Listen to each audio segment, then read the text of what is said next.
On est heureux d'accueillir avec nous Éric, qui est ancien donc, sur l'église de Dijon, mais vous le connaissez déjà, il est déjà venu.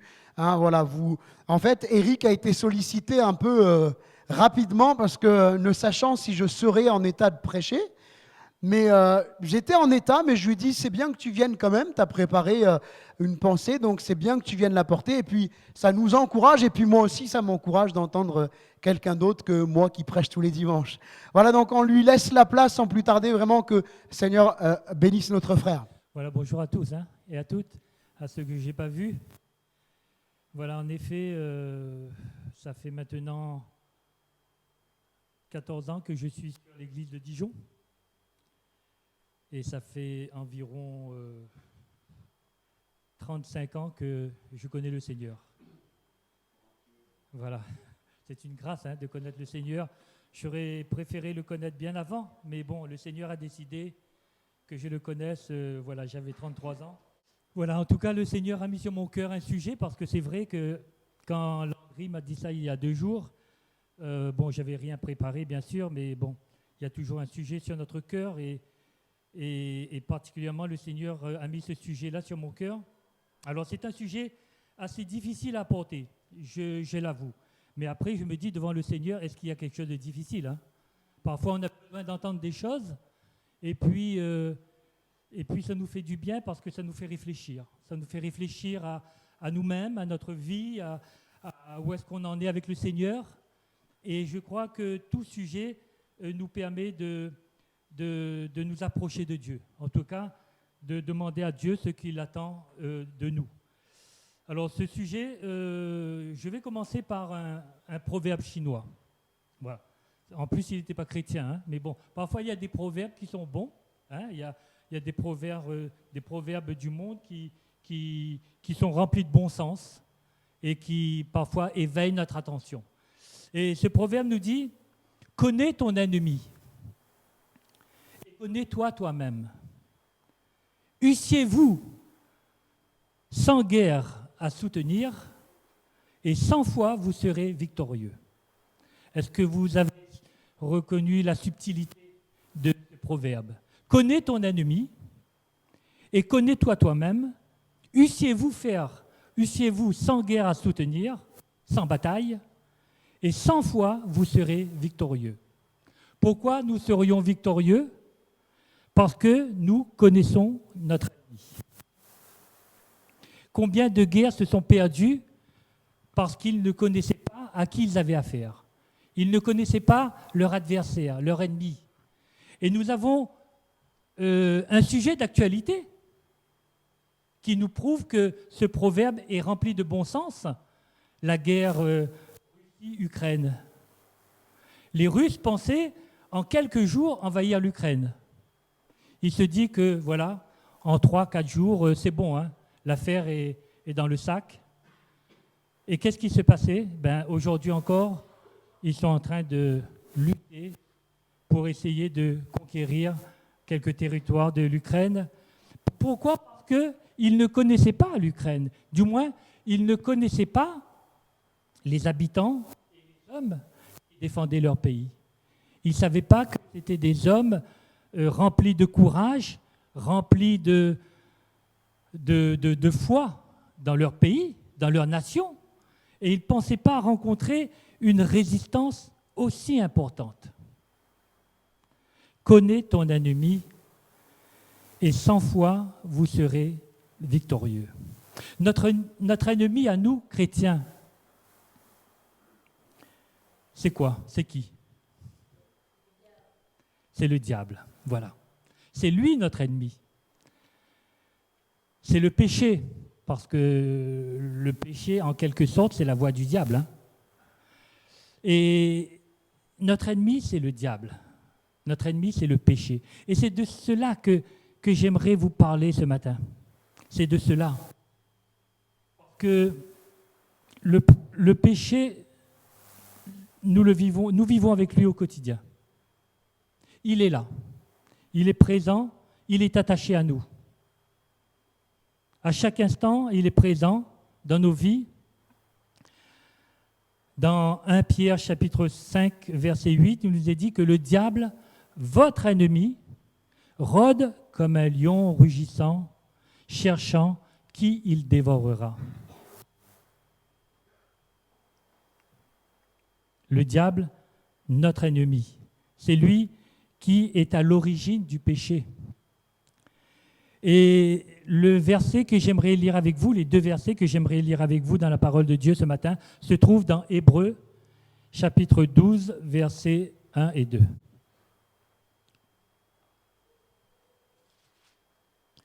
Nous donc aussi, il est parlé de nous, nous chrétiens, nous qui connaissons Dieu, puisque nous sommes environnés d'une si grande nuée de témoins.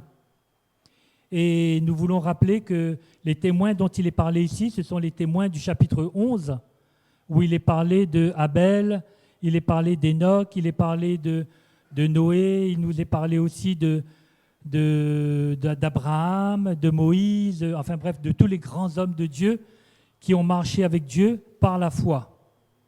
D'Isaac, Jacob, et même des prophètes et voilà, de Noé et compagnie. Donc, il est parlé ici donc, de ces hommes-là. Donc, puisque nous sommes environnés d'une si grande nuée de témoins, rejetons tout fardeau et le péché qui nous environne, qui nous enveloppe si facilement, et courons avec persévérance dans la carrière qui nous est ouverte, ayant les regards sur Jésus, qui suscite la foi et l'amène à la perfection. Amen. Et l'amène à la perfection. En échange de la joie qui lui était réservée, Jésus a souffert la croix, méprisé l'ignominie et s'est assis à la droite du trône de Dieu. Amen. Rejetons tout fardeau et le péché qui nous enveloppe si facilement, qui nous environne si facilement.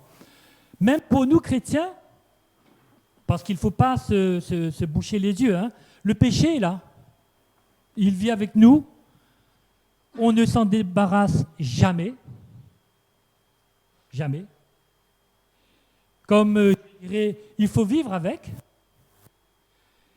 Parce que dans 1 Jean, la première épître de Jean, chapitre 1er, verset 8, il est dit « Si nous disons que nous n'avons pas de péché, nous nous séduisons nous-mêmes et la vérité n'est point en nous. » Alors peut-être, si je demandais ce matin dans cette salle, est-ce que quelqu'un peut dire qu'il n'a pas de péché ou qu'il ne commet pas de péché?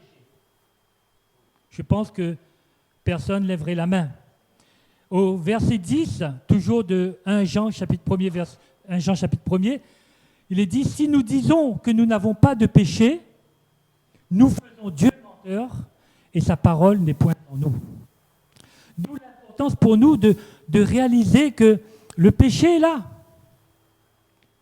qu'il faut faire attention, qu'il faut prendre garde, mais il est là.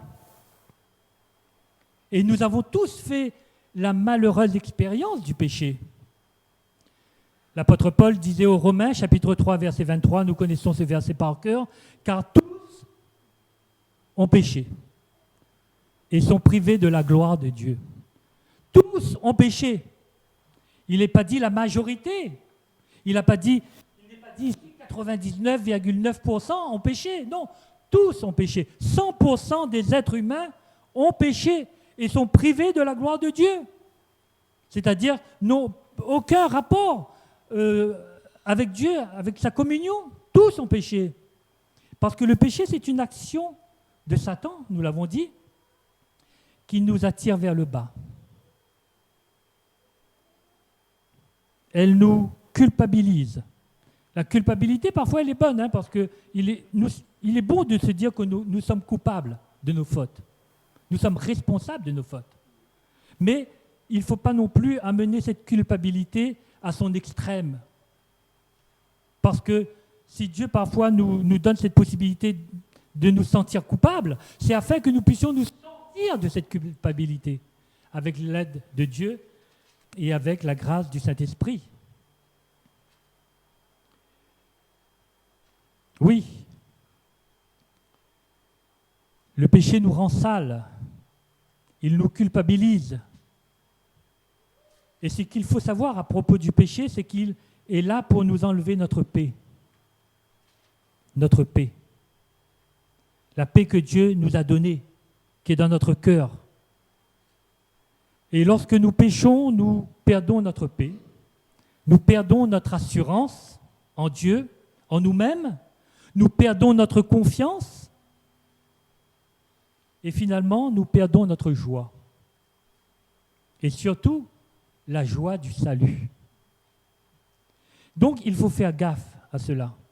Il ne faut pas prendre le péché à la légère. Et pardonnez-moi ce matin si j'insiste là-dessus, parce que même en tant que chrétien, parfois, on ne se rend même plus compte. On ne se rend plus compte que regarder la télévision et voir une femme nue, je vais être cru, hein, mais c'est comme ça. Eh bien, parfois, ça ne nous fait même plus rien. On se dit, c'est normal, puisque c'est un film. On ne va pas éteindre aussitôt la télévision, parce que ça ne plaît pas à Dieu.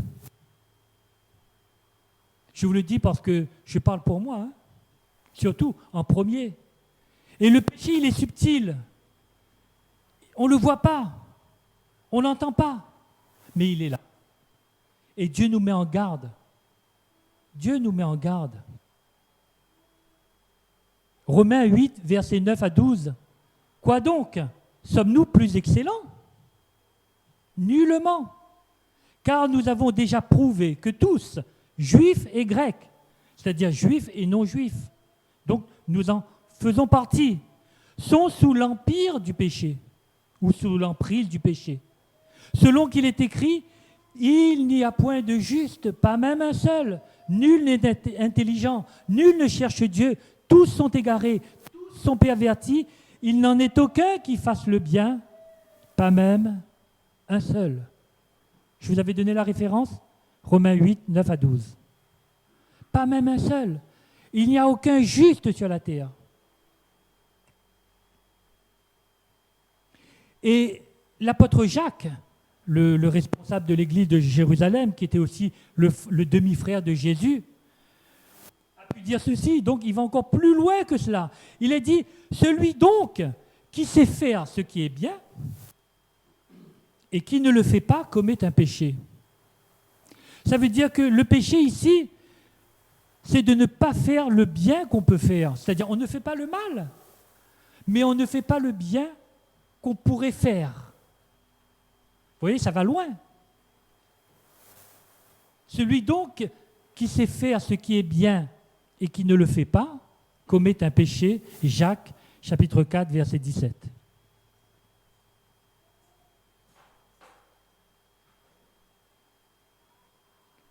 Dieu nous appelle à dominer sur le péché. C'est facile à le dire, hein, mais c'est compliqué à le faire dans la réalité, dans la vie courante. C'est quand Dieu avait parlé à à Caïn plutôt, Caïn qui avait tué son frère Abel. Dans Genèse 4, 7, il est dit, certainement, si tu agis bien, tu relèveras ton visage, c'est-à-dire que tu pourras être en communion avec moi. Mais si tu agis mal, le péché se couche à la porte et ses désirs se portent vers toi. Mais toi, domine sur lui. Toi, domine sur le péché. Alors, le péché, c'est quoi? Le péché, c'est qui? C'est vrai que c'est une notion mal vécue, le péché, parce que on a l'impression qu'elle moralise. Dire à quelqu'un que tu as fait une faute, que tu as commis un péché, c'est comme si on lui faisait la morale. Et les gens n'aiment pas qu'on leur fasse la morale. Moi, je me rappelle quand j'allais à l'école, il y a presque 60 ans de cela, allez, 50 et quelques, on avait ces 5 minutes de morale. Je ne sais pas si pour les plus anciens, vous êtes comme moi, mais au début, il y avait 5 minutes où l'instituteur nous faisait la morale, en disant, voilà ce qui est bien et voilà ce qui est mal. Et Dieu nous fait la morale à nous aussi.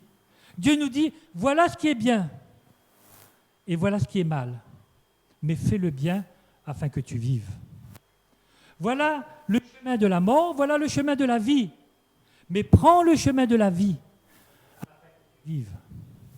Voilà ce que Dieu nous dit. Aujourd'hui, l'homme, la génération actuelle, mais bon, je ne la critique pas, hein, mais on ne veut plus de morale.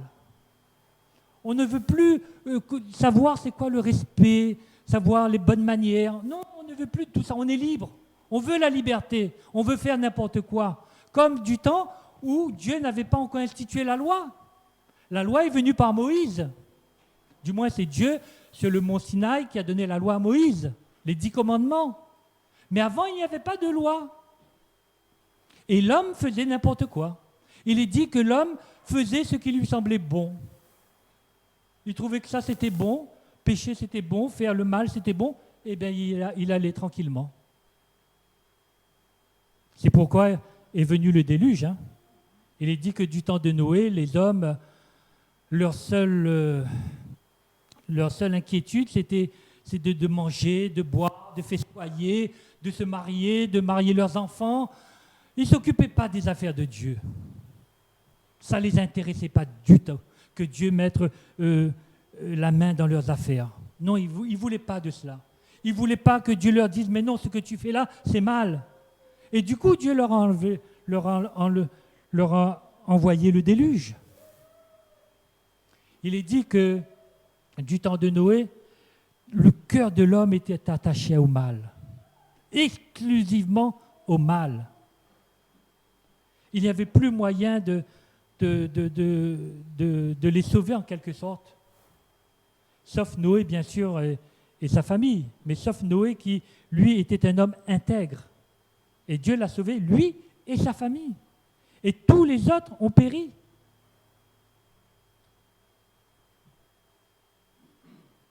Donc je disais que c'est vrai que le péché est une notion mal vécue aujourd'hui. Et le péché, c'est quoi?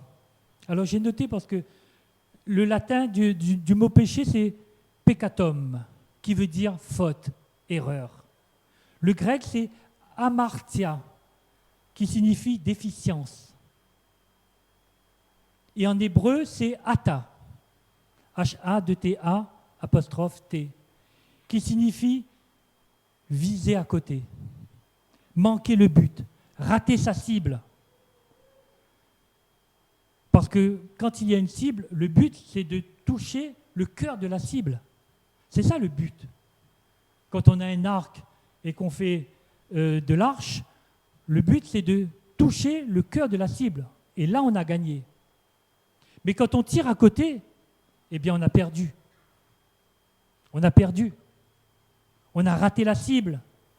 On était à côté. Et cette cible, eh bien, on peut considérer que c'est Dieu. On a manqué Dieu. On a enlevé la première place à Dieu. Mais on a vu seulement notre intérêt, mon intérêt, mes principes, mes avantages, mes convictions. Moi. L'homme, c'était pour lui. Et il a mis Dieu de côté. C'est ça le péché. 1 Jean chapitre 3 verset 4, il nous est dit quelques définitions du péché. Hein. Quiconque pêche transgresse la loi, et le péché est la transgression de la loi. Dieu a institué une loi dans le monde, une loi physique, des lois naturelles, des lois physiques, la loi de la gravitation, la loi de la pesanteur. Ce sont des lois immuables. Une loi, c'est une loi. On ne peut pas changer une loi. On ne peut pas même transformer une loi. Une loi, c'est une loi. Et Dieu a donné la loi. Tout à l'heure, je vous parlais des 10 commandements de Dieu que Dieu a donnés à Moïse. Pourquoi Dieu a donné cette loi à Moïse? C'est afin de montrer au peuple que quand ils faisaient mal, eh bien Dieu leur montrait que c'était mal par la loi, afin justement qu'ils changent et qu'ils fassent le bien. Donc c'était pour le bonheur de l'homme que Dieu a donné la loi. Ce n'était pas pour son malheur. Quand Dieu dit, si tu voles ton prochain, c'est le mal. Va lui rendre ce que tu as volé, afin de lui faire du bien. Et on peut prendre les 10 commandements. Hein. Tu ne tueras pas, tu ne convoiteras pas, tu ne haïras pas ton prochain.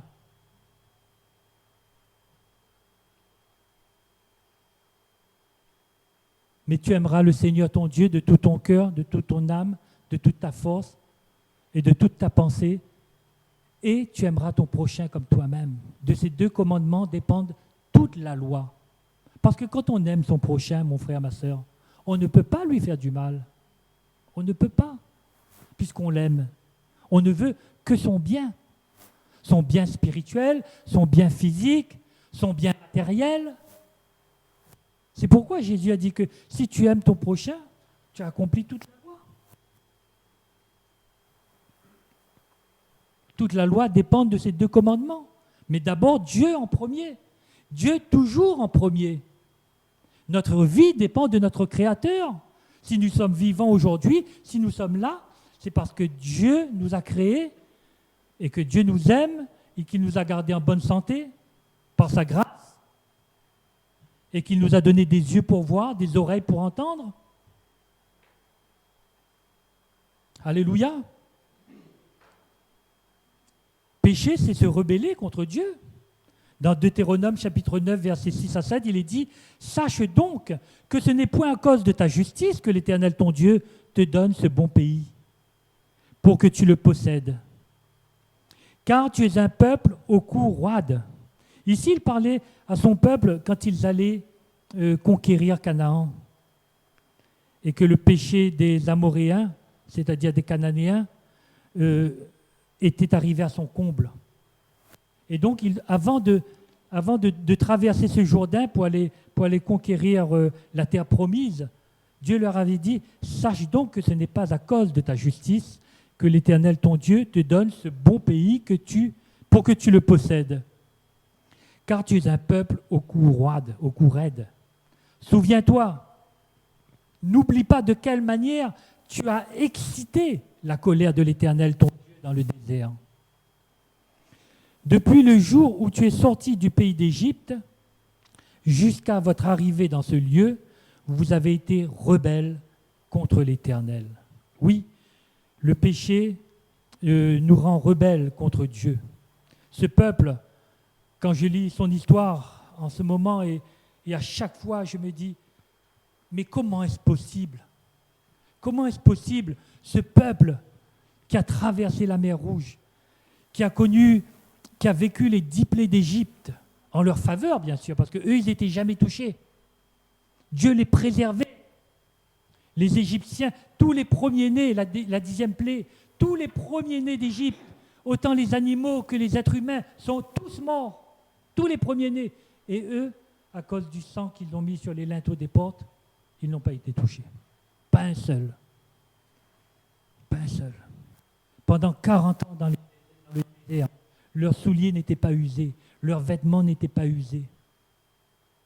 En voyant ces miracles, quand Dieu a fait venir de l'eau dans le rocher, quand Moïse a frappé le rocher dans le désert, en 2 fois il l'a fait, et que l'eau est sortie du rocher, qu'ils ont bu à satiété. Quand Dieu a envoyé la manne dans le désert, quand Dieu a envoyé les cailles dans le désert, afin qu'ils ne meurent pas de faim. Comment, après avoir vu ces miracles, ils voyaient la nuée tous les jours sur le temple. Ils voyaient cette nuée-là. Quand la nuée s'est levée, ils devaient partir. Quand elle s'abaissait, ils devaient rester là. Ils voyaient tout ça. Et pourtant, en combien de fois ils se sont rebellés, ils ont murmuré contre Aaron, contre Moïse, contre Dieu. Ça, c'est l'homme. Ça, c'est l'homme. Le peuple de Dieu lui-même, qui connaissait Dieu, se rebellait à chaque instant. Mais nous ne sommes pas mieux, hein. Nous ne sommes pas mieux, je vous assure. C'est facile parfois de le dire et de dire oui, je ne comprends pas pourquoi ils l'ont fait. J'aurais été à leur place, je ne sais pas. Je ne sais pas. Je ne sais pas. Parce que c'est dans le cœur de l'homme même, le péché est là. De se révolter contre Dieu. C'est pourquoi Dieu a envoyé Jésus-Christ. Amen. Alléluia. Mais nous y reviendrons rapidement.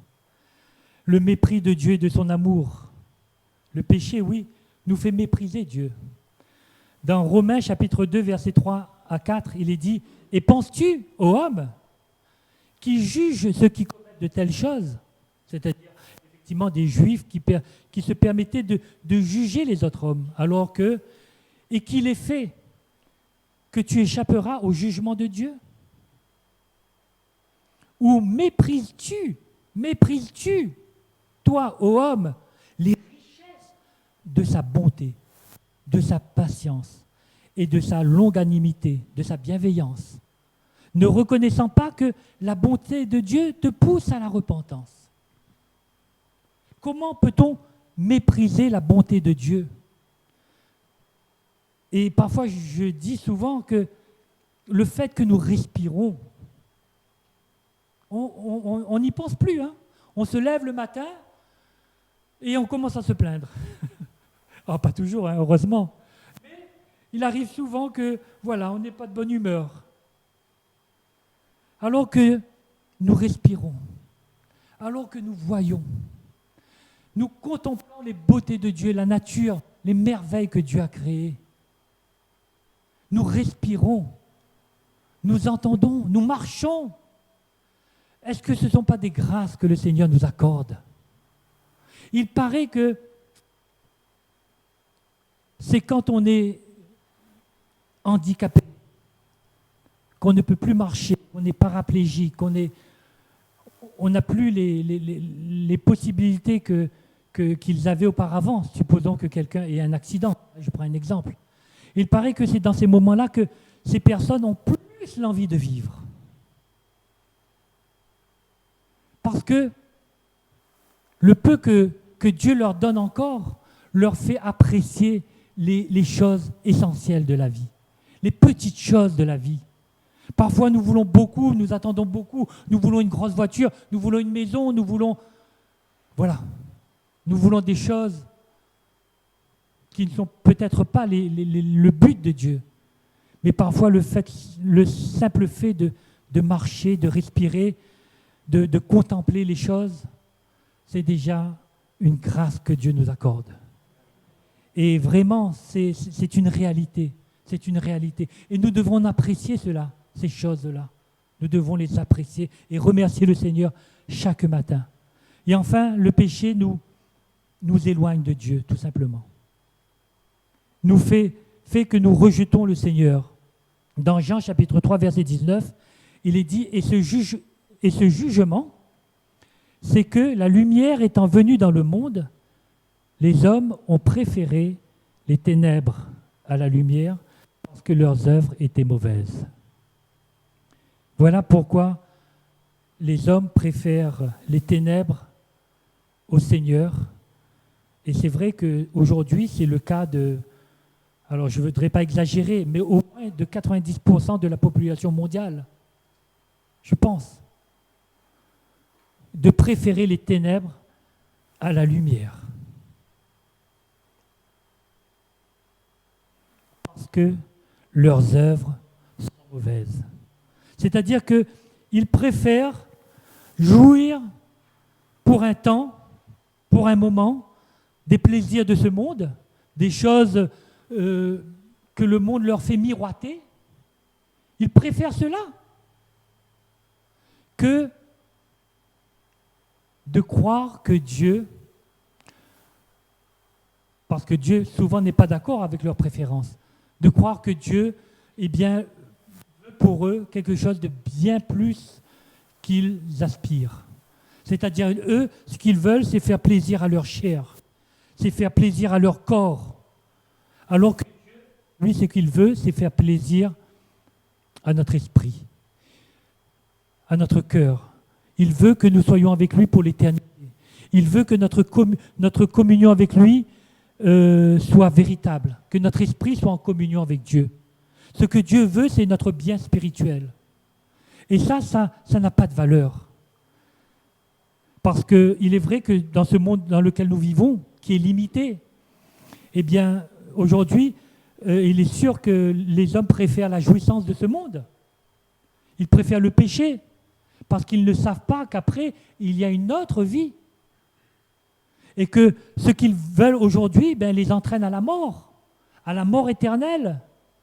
Et ça, souvent, ils ne le savent pas, ou du moins, ils ne veulent pas le savoir.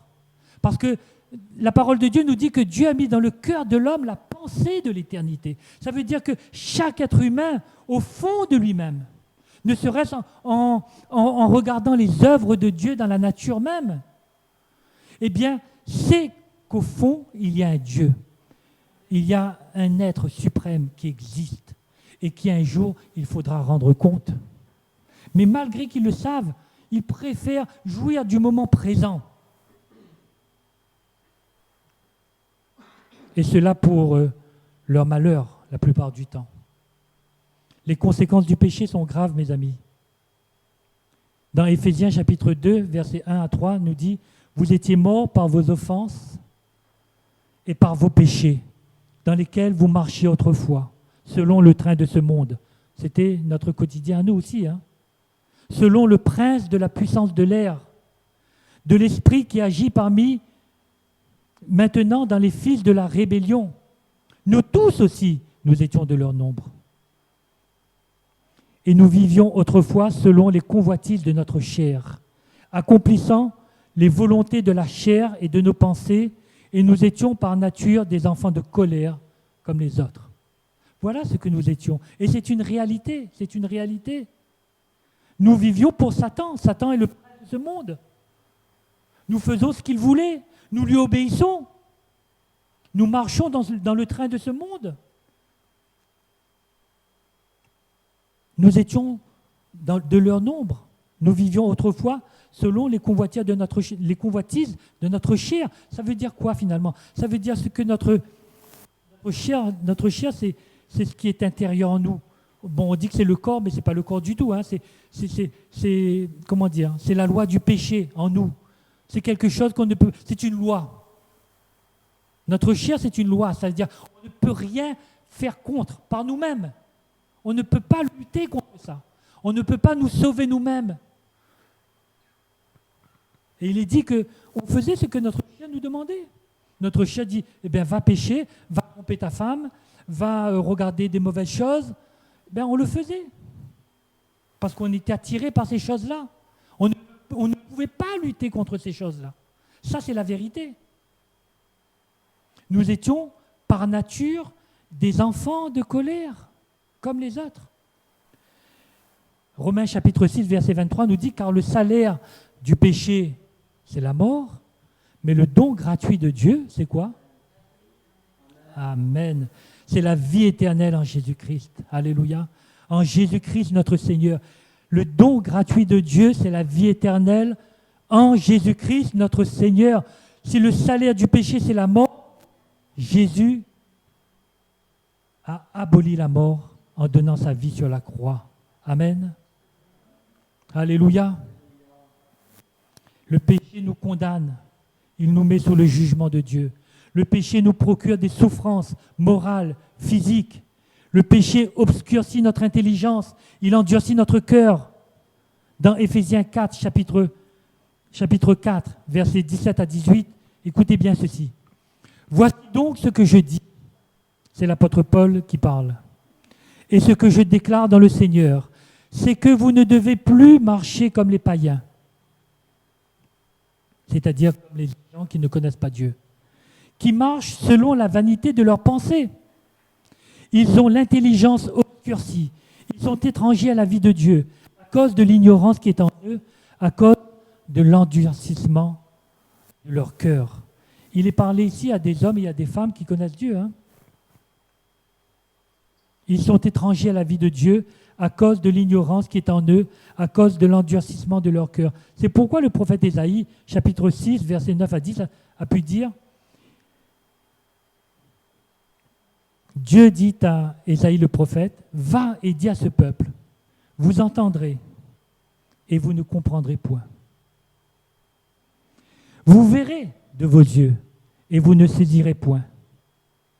rends insensible le cœur de ce peuple.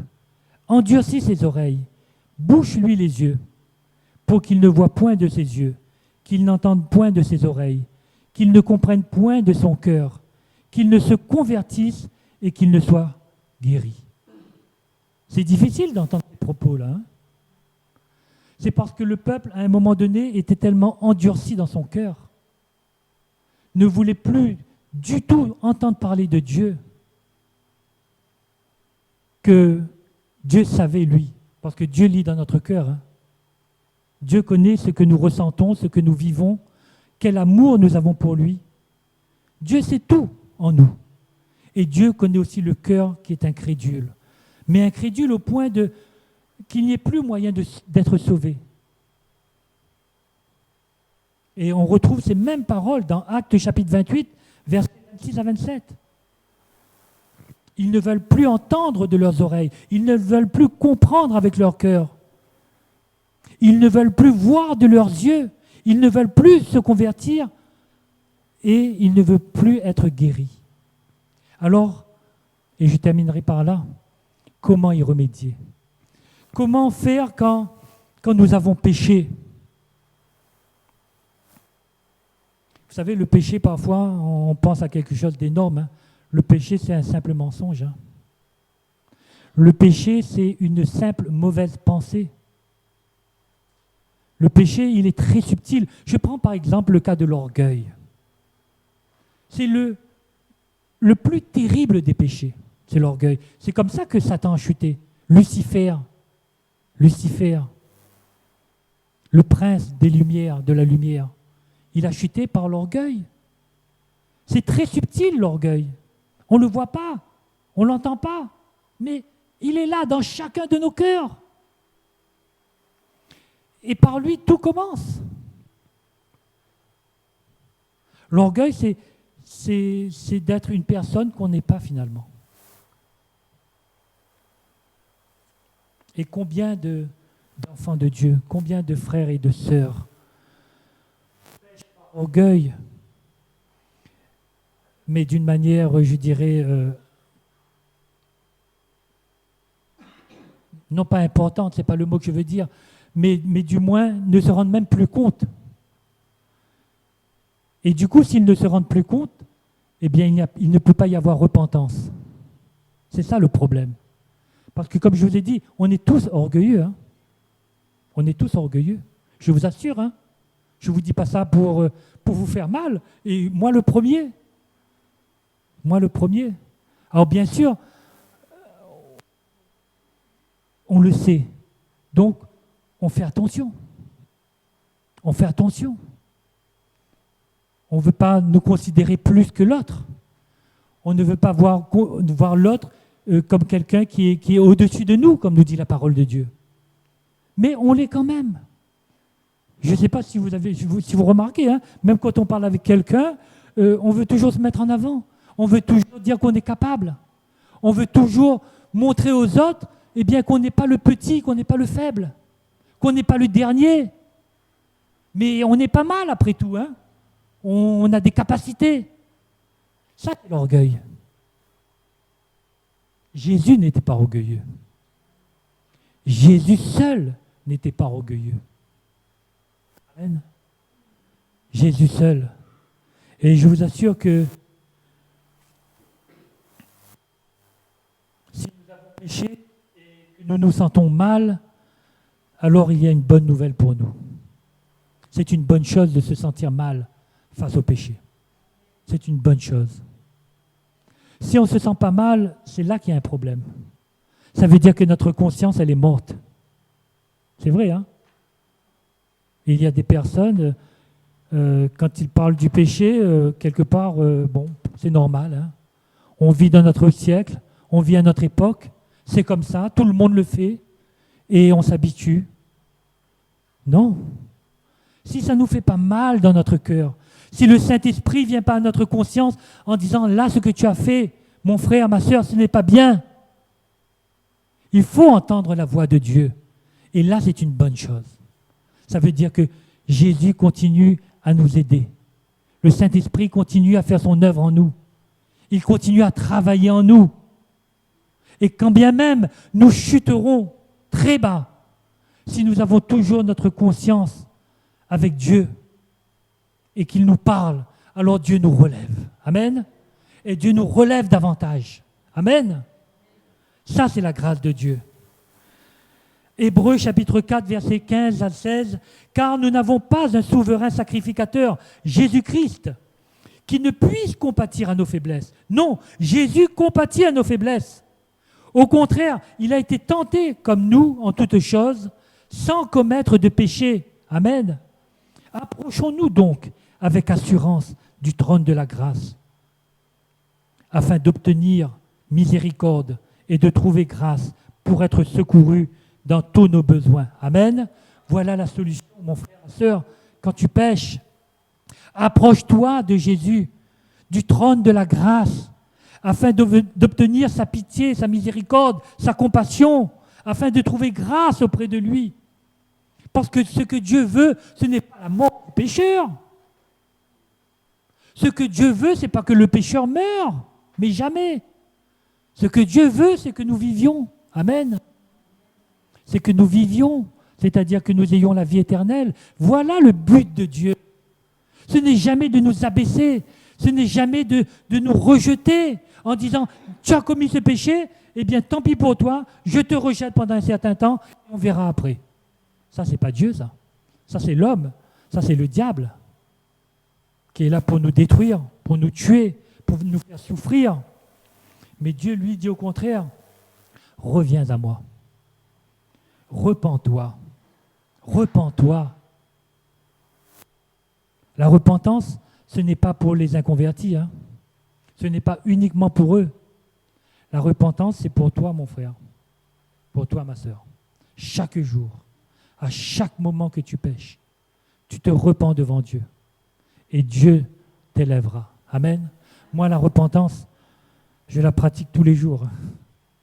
Ah, je dis, Seigneur, aie pitié de moi. Pardonne-moi, Seigneur.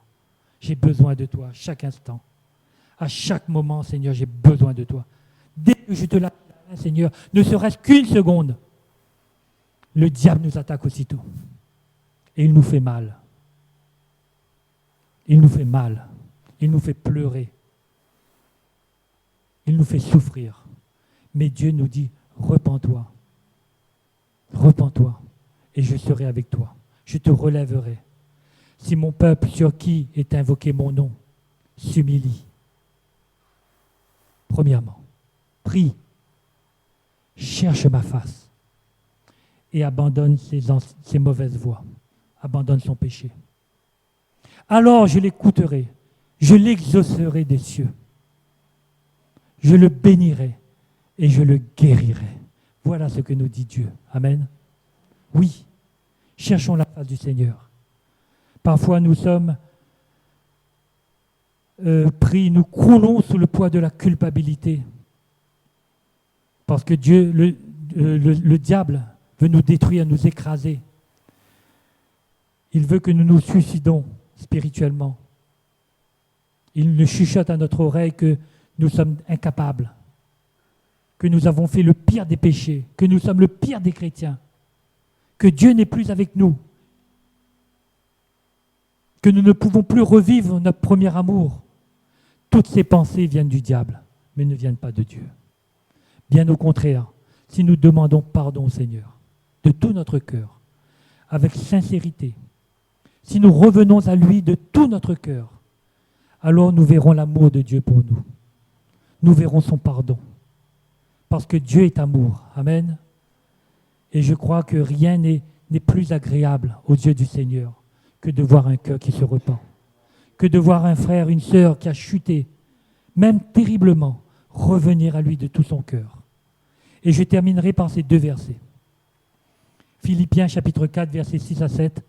Ne vous inquiétez de rien, mais en toute chose, faites connaître vos besoins à Dieu par des prières et par des supplications, avec des actions de grâce, en remerciant le Seigneur.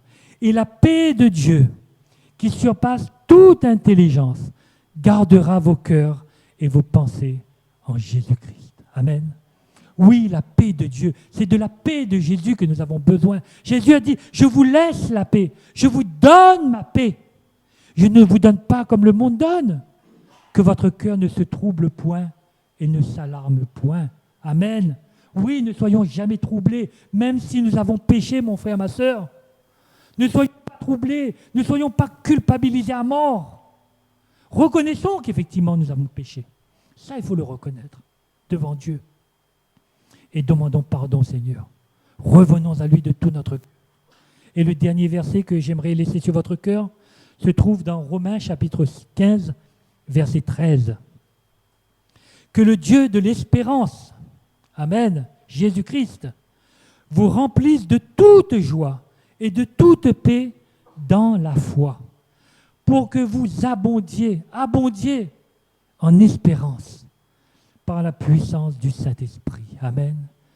L'abondance en espérance, c'est d'avoir l'assurance que le jour où Jésus viendra rechercher son Église, que nous partirons avec lui. Amen. Nous partirons avec lui. Même si quelques jours avant, nous avons péché. Mais que nous avons demandé pardon au Seigneur, que nous nous sommes repentis. Nous serons avec le Seigneur, parce qu'il nous aura pardonné. Le Seigneur, il est juste et bon. Si nous confessons nos péchés, de nous les pardonner. Amen. Oui, il est bon pour nous d'être remplis de la joie du Saint-Esprit et de toute paix dans la foi. Amen.